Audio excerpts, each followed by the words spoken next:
Let's start by standing up. Here's the invitation. Feet shoulder width apart. Knees slightly bent. Eyes 180 degrees.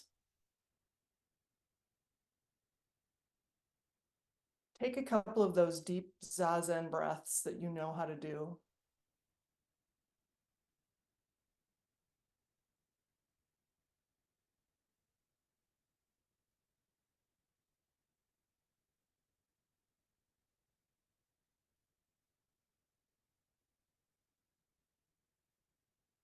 Next time you're taking an inhale, move your feet. I want you to move your feet sort of side to side like this. And now could you do it so that it's like around the world, like 360 degrees? So you're rolling toes, heels, edges, toes, edges, heels. After you've done that a little bit, flatten your feet back out. And can you feel the four corners, if you will, of your feet? The rear two corners of your heels, the front two corners of your big toe, and wherever your other corner is. Everybody's toes are different lengths, but for me, it would be my pinky toe. And if you just bring your attention to those four corners of your feet, right? And now just gently bring your weight backwards and forwards. This is not a gross movement. I want you to hunt for what stability is for you. 2 feet, 4 corners.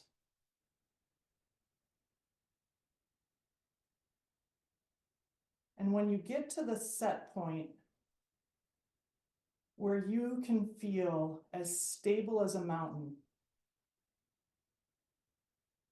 stop there.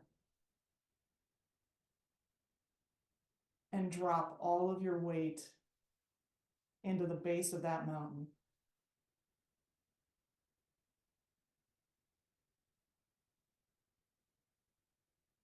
Keep dropping your weight into the base of that mountain. Some of you are still carrying your weight in your shoulders.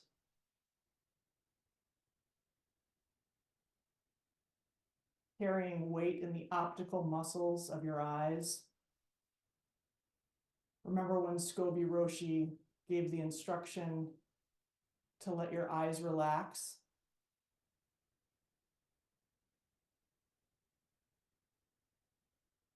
Drop the weight of whatever's in your forehead or the muscles that move your scalp around.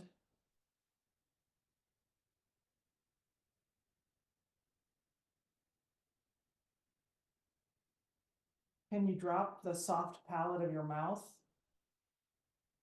or the tension you might be holding in your tongue or in your jaw?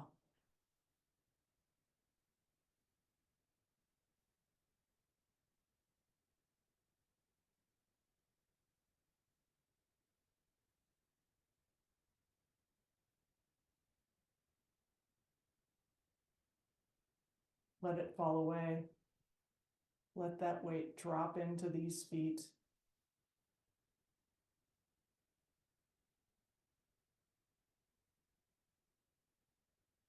Now feel these feet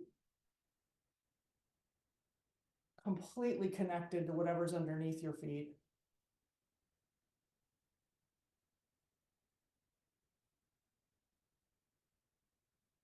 And how is whatever's underneath your feet connected?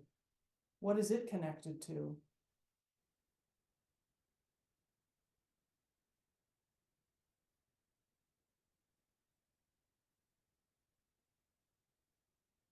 Let the weight drop through your feet.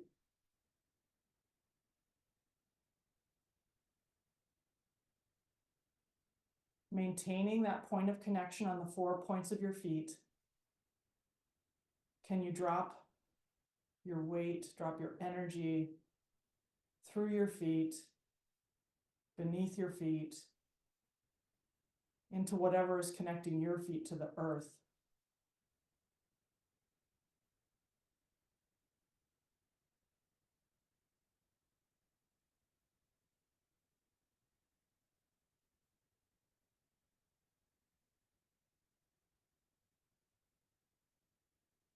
Now, at your own pace, this feeling sense that you have of being so grounded, and for me, very bottom heavy in my calves and ankle and feet. Bring that back to wherever you were sitting when we first started. So if you were sitting on a cushion, bring that weightedness, that groundedness to your cushion, and sit on your cushion like you are standing right now. We're 4 weeks into a 49-day training period about connection.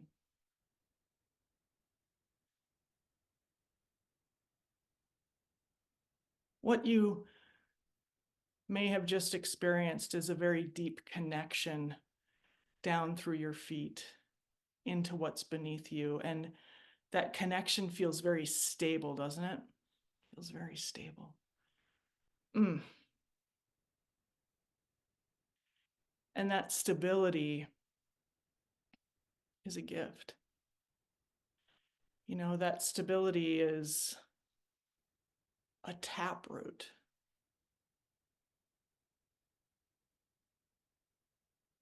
So thinking of a taproot of a tree, right? We think about when the winds really blow, you know, most trees don't snap. Most trees don't blow over. That tree with those deep roots and tap roots, like our feet were just connected. They might bend, but they don't break. Although here in North Carolina, hikers don't go out in high wind because the pine trees that grow in this greenhouse, they don't have deep roots. So hikers can be killed by trees that blow over in high winds because they're not so deeply rooted.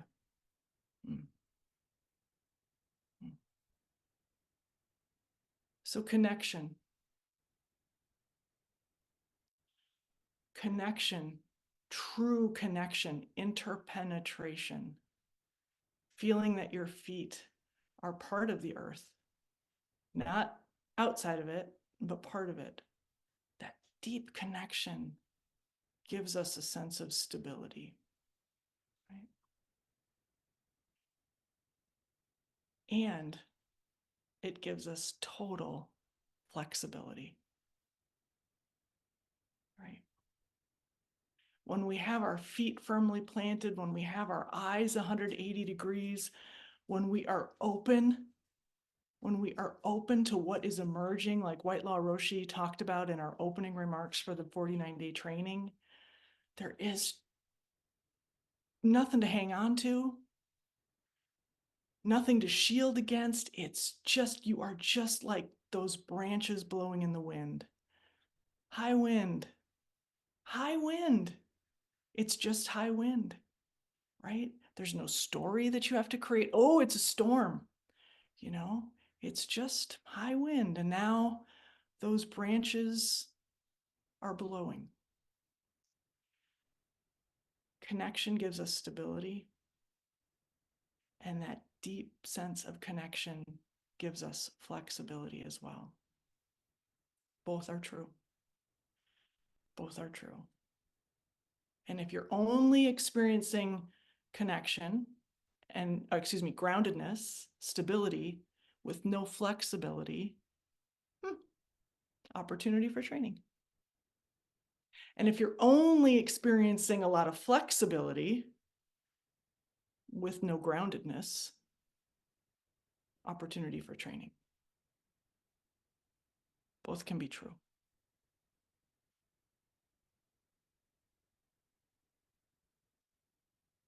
I wanted to do this talk on wholeheartedness because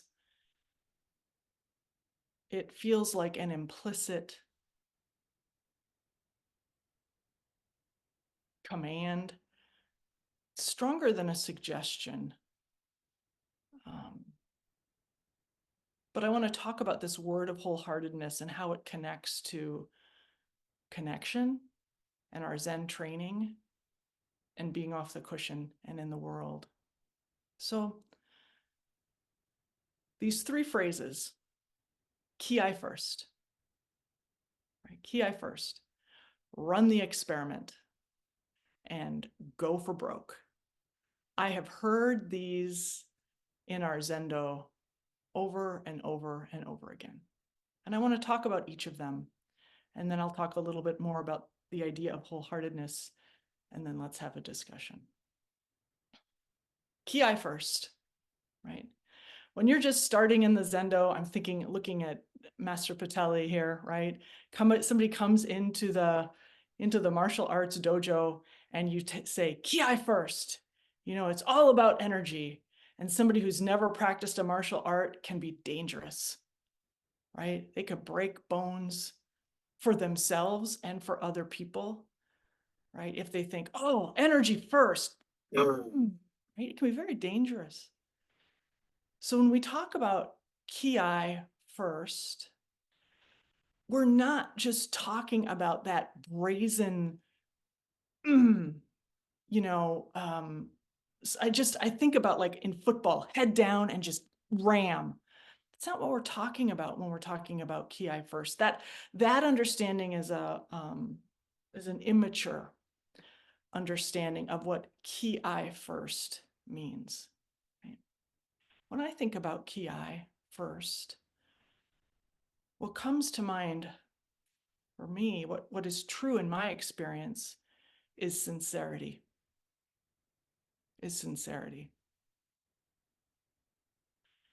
And if you're lucky, you have a teacher who can see through your insincerity. For all of us, when we start training in the dojo, we don't know what the hell we're doing. We don't know what we're doing. We don't know how to eat. We don't know how to sleep.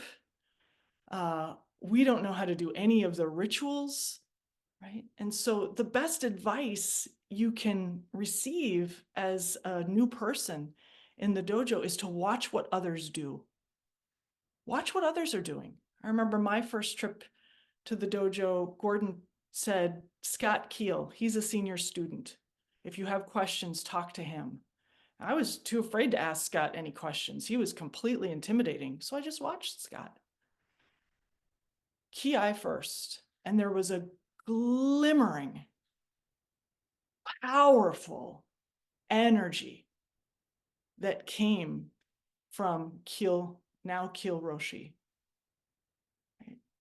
And it had nothing to do with, how he was when swords crossed during kendo. But boy, you could see it in his sitting. This notion of ki first. The sincerity, the concentration, the sort of single-mindedness of when you're sitting, sit hard. When you're crossing swords, be right there. Right? So ki first, you can kind of draw a corollary. This is about being wholehearted. That whatever you're doing, bring everything to it. But that is hard to do if you're everywhere.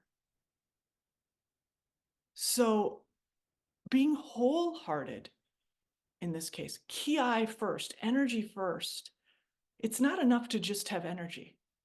You must also have a focal point of concentration of what it is you are trying to do. What it is you're trying to do. Ki first. Go for broke. Go for broke. The first time I met Gordon Green was at the Spring Green Dojo. And I wasn't yet practicing in Zen. I was going out to the dojo because White Law Roshi had asked me to speak at a Zen leader class. I didn't know that the dojo existed. I had been a dabbling Buddhist, but I was like, oh, this dojo is an hour from my house in Madison, and I should know about this. And Gordon and Pat were very gracious, as they always are. Come on out, see the land. And I remember as we were leaving, Gordon said, I want you to think of this dojo as a canvas. Like, what else could you imagine out here? Because we had sort of gotten to know about what the other was doing, right? And he started to understand my work, and I was understanding what he was trying to, accomplish. And I could tell it was a generous offer, use this like a canvas, but I was like, I have no idea what brush I even want to, I don't even know what's possible, right? And he kind of waved that off. Like, don't focus on the what. Don't focus on what's possible. He said, when you come here for Zen Leader, he said, for your talk, just go for broke. That is not my conditioning at all, to go for broke. I go for safe. I go for liked. I go for a laugh. But going for broke, that felt dangerous. That felt dangerous. But, 10 years on now, what Gordon meant was there's nothing to break. Do your talk, do your best, and win or lose, it's going to be fine. Go for broke. What really is going to be broken? Be wholehearted. If you're going to do this talk, do this talk. Go for broke. Right? And implicit in that is kind of what I said about checking yourself. Am I willing to break? To make a fool of myself, to do all of the things that I avoided doing to that time in my life? Was I willing to look foolish? Was I willing to not have all the answers? Was I willing to say what I didn't know? Go for broke. And as you know from your own experience, the breaking is where some of the magic is.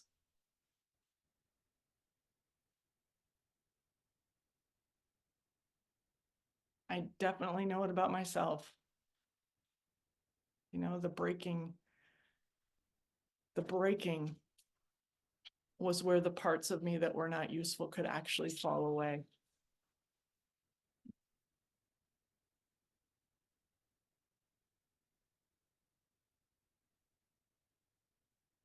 People always say you remember your first sesshin. And I had the distinct feeling after Thursday, Friday, Saturday, Sunday together, training intensively with others at the dojo, many of you. I had this distinct feeling as if I was a tree that had gone through a mill and all the bark had been taken off.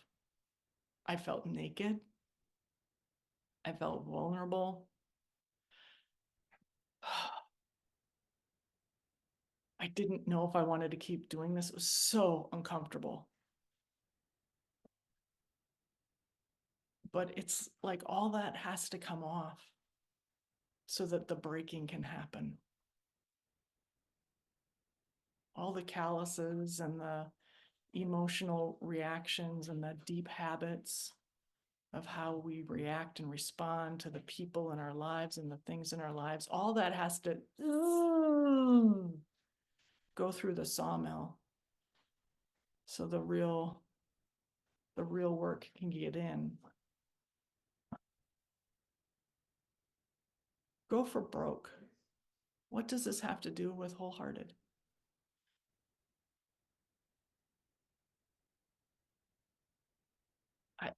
To me, it's about vulnerability. You know, go into a place, go into a dojo, and you have no idea what you're doing, and you're a beginner again.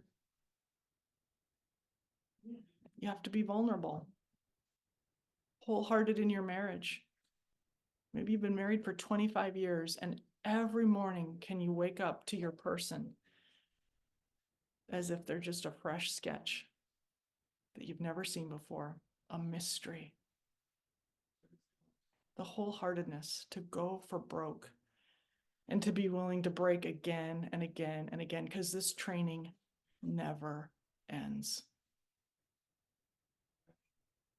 You've heard me say in other talks that if I could take an X-ray of your emotional interior, it would look like a pinball machine, right? You know, and over time, as you practice Zen, your pinball machine has fewer and fewer obstructions, which is great if you're keeping score, right? You can your flippers are all working and you kind of figure out the game. But the Zen training of going for broke and being willing to break and break and break, it's like taking off all those obstacles in your interior emotional pinball game. So all that's left is nothing. That's when you can be the most useful. Third thing, run the experiment. Run the experiment. I'm still so early in my training. If I was going to give this talk 10 years from now, I'm sure it would be a different talk. But you get what you get today. Run the experiment. So I had been a Buddhist dabbler for many years before I ever came to Chosei Zen. And that meant I had a lot of teachers along the way. You know, I sat at retreats with Sharon Salzberg, and I hung out with the Soto Zen community, and you know, did a fair amount of reading, went on retreats, but I never had a practice. I never had a practice. So when I committed to my teacher, right, I felt like I was committing to a practice, to this canon, to this dojo, and these ways of training. And in a way, it was a big relief, because I was sort of like that person who was doing a lot of different things, but none of it was really adding up. So I asked White Law Roshi to be my teacher. And, you know, as you know, I wanted to be right. You know, I wanted to do things in the right way. I wanted to pass my koans. I wanted to do a good job. So I would often ask her, is it okay? I remember specifically asking her, is it okay for me to listen to podcasts from other Zen monasteries? And at one point she said, use whatever tool is useful. Use whatever tool is useful. And there was so much freedom in that, right? It was like, oh, wow, I don't have to wait. I mean, my teacher, I have only been to one sesshin where she has been the head Roshi, where she has done all the teishos. And at that sesshin, I wept. Because there's only so much you can get during Sanzen, especially when you're as unsuccessful as I was, right? It's just a lot of bell ringing and trying to just watch how your teacher rolls and see everything that's happening around you. But to hear 3 nights of Teisho from my teacher, it was such a gift. It was such a blessing. So I didn't have the ability to, what I love about the virtual dojo is we can do Sanzen with our teachers more than once a year, more than once every quarter if you come to Sesshin. This virtual dojo is a huge potential accelerant for all of our training. So when Ginny gave me the permission to run the experiment, to use whatever is going to be useful. It felt like absolute freedom. Run the experiment. And then it felt like she had actually asked me to be my own teacher. Because there is that discernment of figuring out, is this experiment working or not? We're running an experiment now for 49 days, right? If you engage deeply for 30 minutes with a different practice twice a week, if you sit every day, you're running an experiment. What works? What works? But this is a conversation you are having with you. Does it work? Is it making you feel more grounded and more free and more flexible? Both. Is it having an impact on the people around you? Does work seem easier? Does life seem easier? Do kids and family seem easier? Within yourself, are you tighter or are you more open? Right? So run the experiment and use whatever tool is useful. Is both an invitation to a massive buffet, and it's an invitation to that mountain of insight in you, your own birthright about what really works and what doesn't work. And what worked for me when I started training with White Law Roshi is different than what works today. The Dalai Lama was asked by an American person, how do I know if my meditation practice is getting better? And the Dalai Lama had to have a translator translate what this person was saying, like meditation practice getting better. Like, what the hell actually does this question even mean?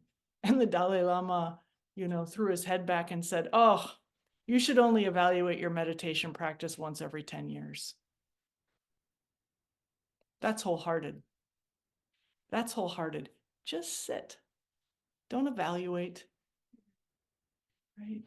A year from now, maybe you realize that something is different.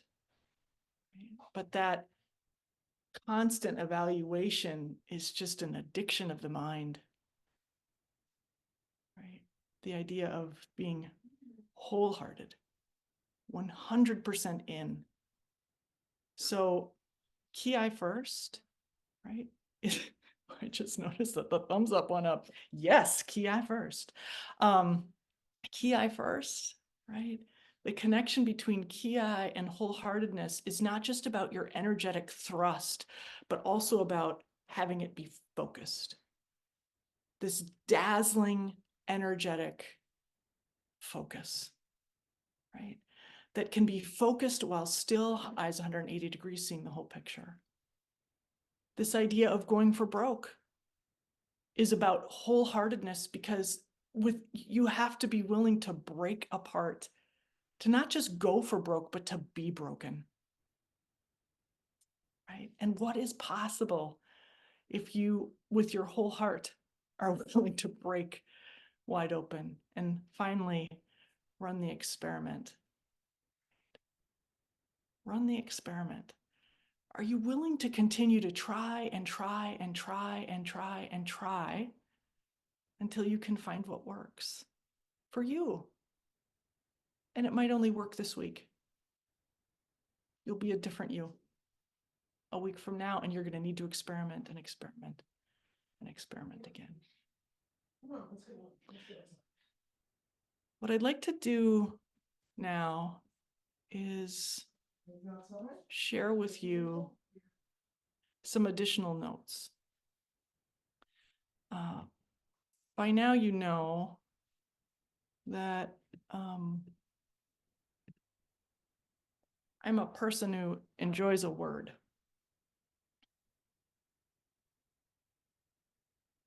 And pulling these words apart is really useful, and it's not unrelated to Zen practice, actually. I mean, after several years of faffing about with my first koan, I read in a book, The Art of Zen Training. I think it was The Art of Zen Training.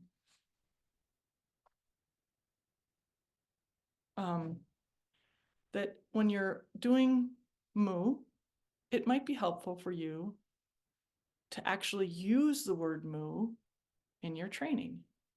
So if you're on mute, right, and not everybody can hear you, which is a great gift of the virtual dojo, you could just sort of low hum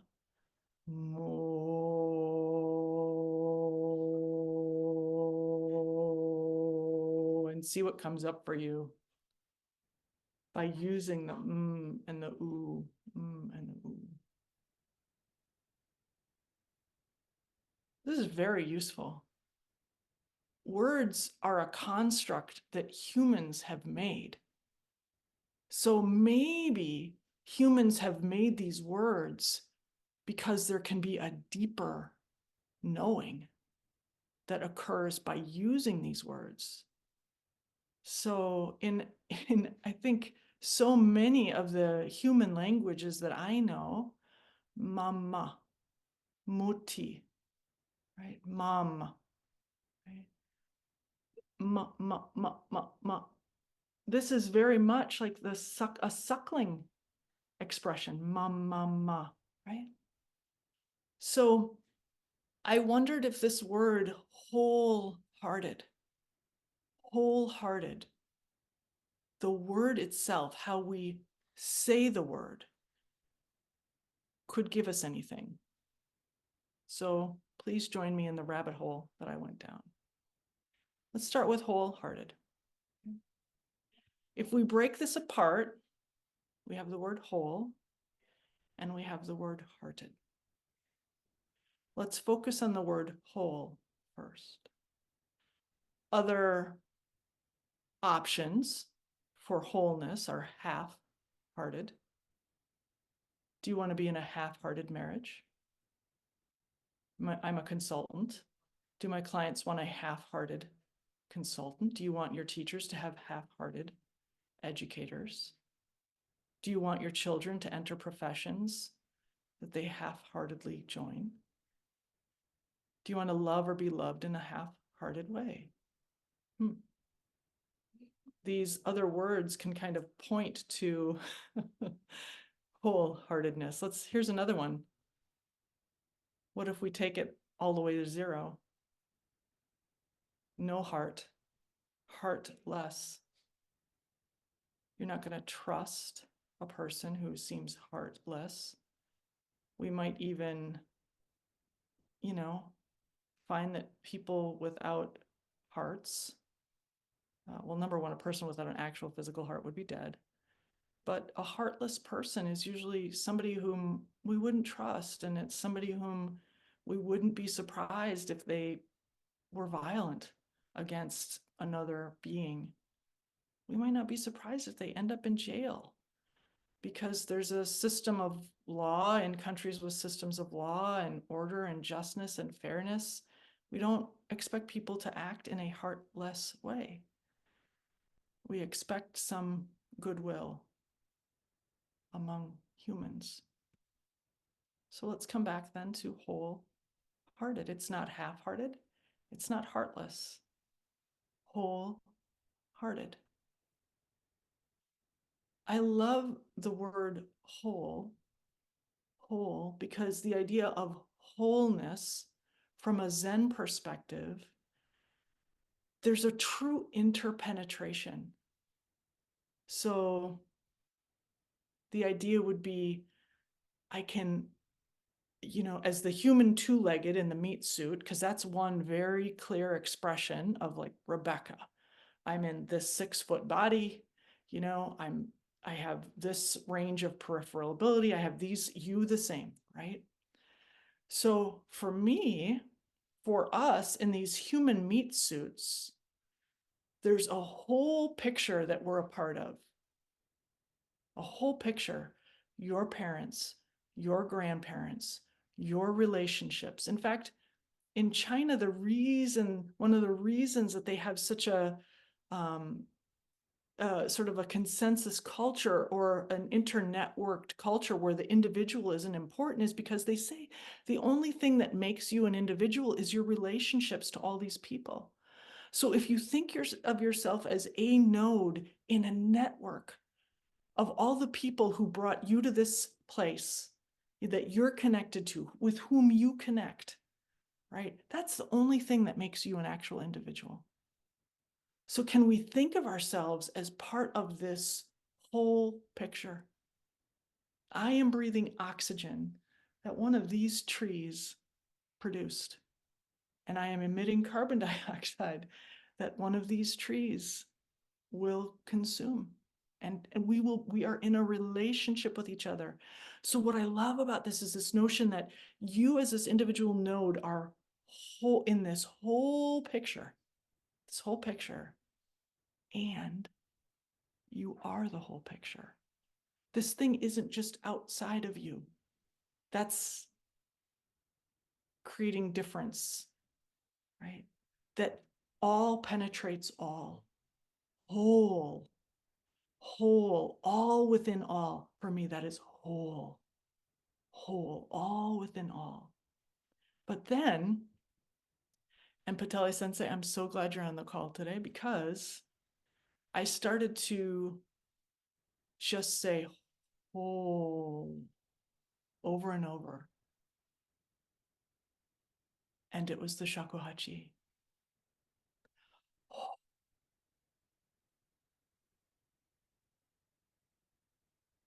There is a breath at the beginning of whole.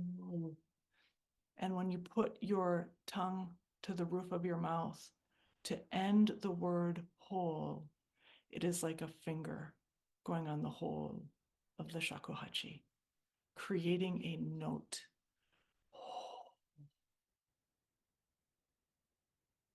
And that makes me think of Rumi, the Sufi poet, who said, I am the hole in the flute. Let the Christ's breath breathe through me. I am a hole in the flute.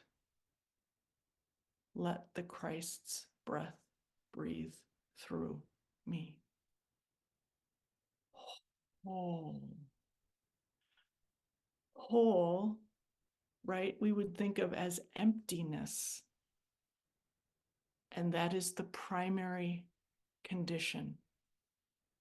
That is the first condition that we need to experience as we enter the Zen stream. Whole. Emptiness. The kind of emptiness where anything can become possible. Now let's turn to hearted. I think the primary mistake we make with the word heart and hearted is we think of it somehow as, oh, this, like I love you. We lay a saccharine gloss over the top of it. I'm a romantic. And so I can very easily go to grand gestures of love, right? But what does it really mean? Heartedness. Heartedness. I'm heartened. Oh, that does my heart good.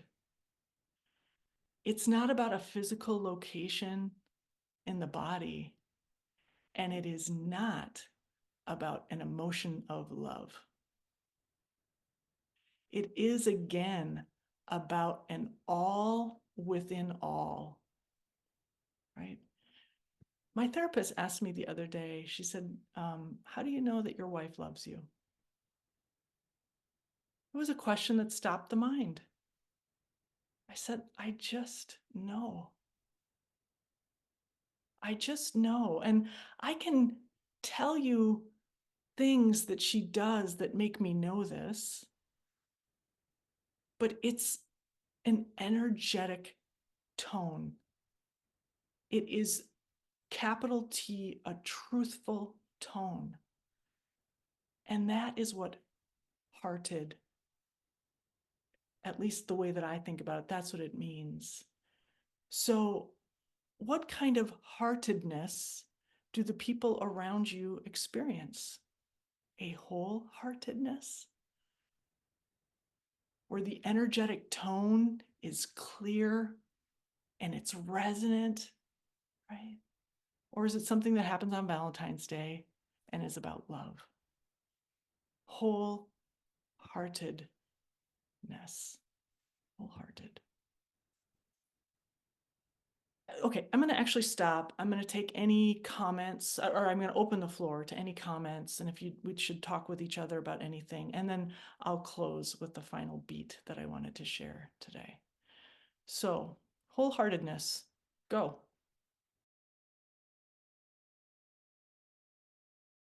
It's funny because I was actually going to start with a story about that from my own experience, and I didn't do that, but you brought it forward. Thank you for co-teaching with me.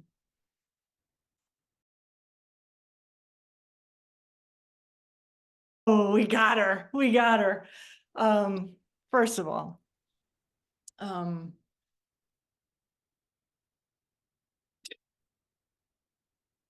you ever feel on your cushion like, I'm crazy? Like, how are all these voices happening in my head at one time? Yeah? Okay, good. You're right where you should be. This voice, I'm hearing at least two, there may be more, and they're very familiar to me. So let me tell you how they kind of showed up for me. So I told you about going out and teaching at the Zen leader class, right? So, when you come through IZL, it's really like a gentle walking into the water of meditation. It's like we take you to your ankles on the first night, and then we take you to your knees on day 2. And then by the time you leave, you've done a full on 40-minute sit with a group. And I remember at the 40-minute sit, it was literally like there was an angel and a devil, one on each shoulder.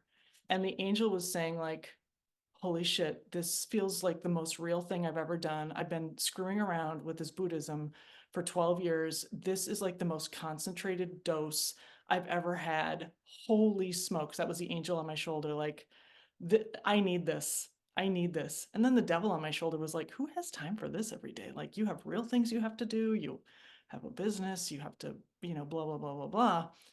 And the question became, in my own body, the question became, which voice do I listen to? Right?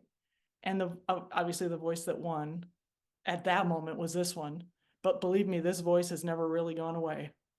There's still something to it. I'm not going to lie. I know that this is the capital T truth, but this crazy jerk over here often won't shut up. And you know what? When that one's going crazy, that's when I know to sit my ass on the cushion, because this is not capital T truth, right?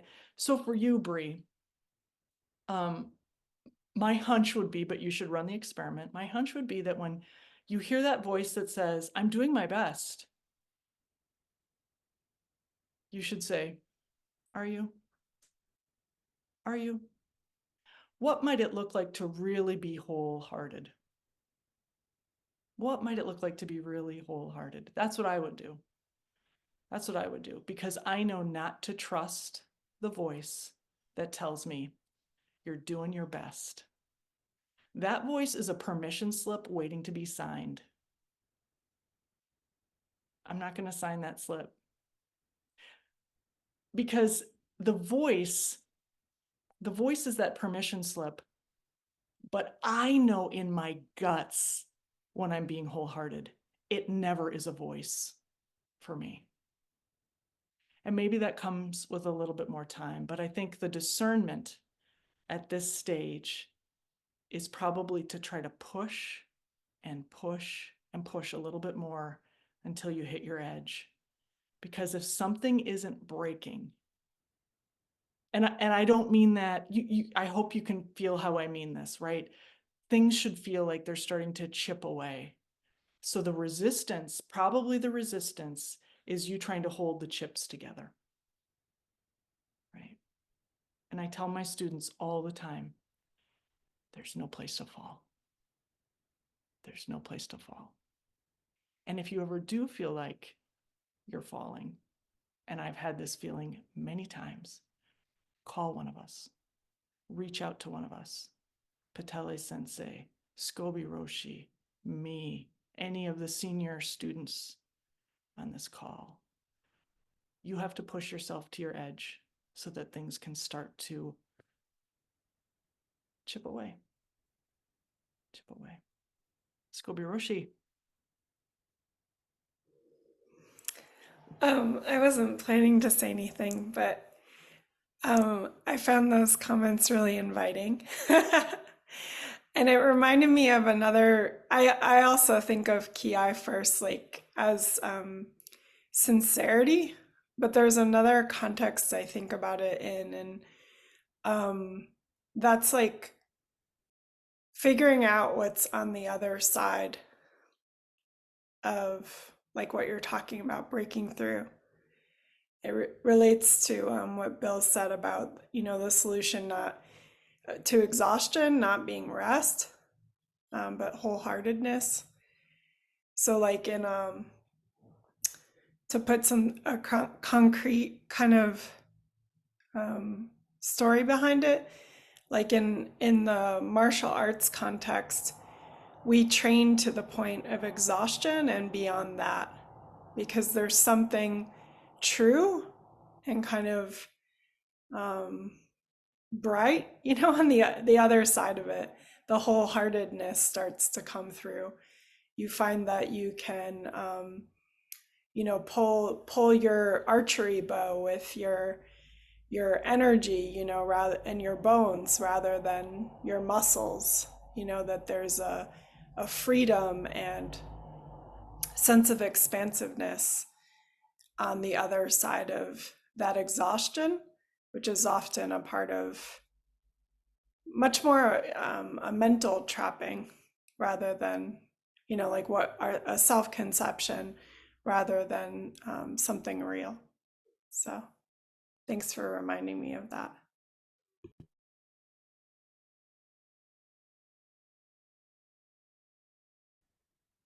First of all, stop evaluating it. Because, Anne, the beauty of this is your duration of struggle is going to make you a great teacher. So the struggle is real. We all want to help you break through, but don't discount the difficulty of this for you. This is your work. And when I've been in that place where the fear is talking the most loudly to me, I have, and hand to God, you can ask anyone in my family, I have screamed at the top of my lungs, stop it. I have just screamed to myself, stop it. And there's something about that Ki level shout that just frightens that voice and allows me to let something else come through. Something that has a very different energetic quality than the yammering craziness.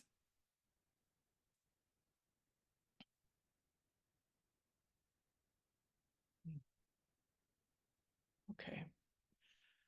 I want to share with you the sound of the voice of Edward S.B. Brown.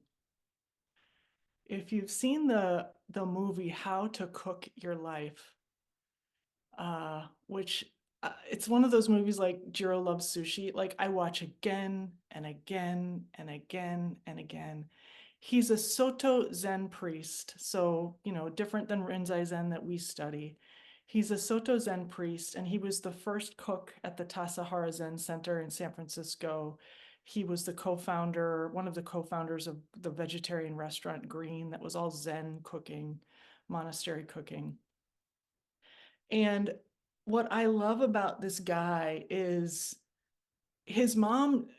I mean, I love so much about this guy, but his mom died when he was 3, and he spent 4 years in foster services. And, my late brother spent the first 6 years of his life in foster services. And there is there is a brokenness in Edward that I recognize. And, a need, I think, for all of us who've been through those social service situations, that we do need to be reparented. It's very real. It's very real. And this is a short clip. It's only a couple of minutes, but I want to share with you Edward S.B. Brown talking about wholeheartedness. I'd like to let him have the last word with us today. Okay, it starts right away, you guys, so tune in. Let me just make sure my volume is up. It is. Wholeheartedness. But so that's sincere to me. And then, wholehearted is you decide, and each of us keeps deciding, what are you going to give your heart to? And of course, in Zen, the idea is you just practice giving your heart to each moment. You give your heart to sweeping, to raking. You give your heart to sitting. You give your heart to doing the dishes. You give your heart to the conversation. You give your heart. And because if you wait to find something valuable to give your heart to it, you have no idea how to do it. So you practice with whatever's coming up. Mm-hmm.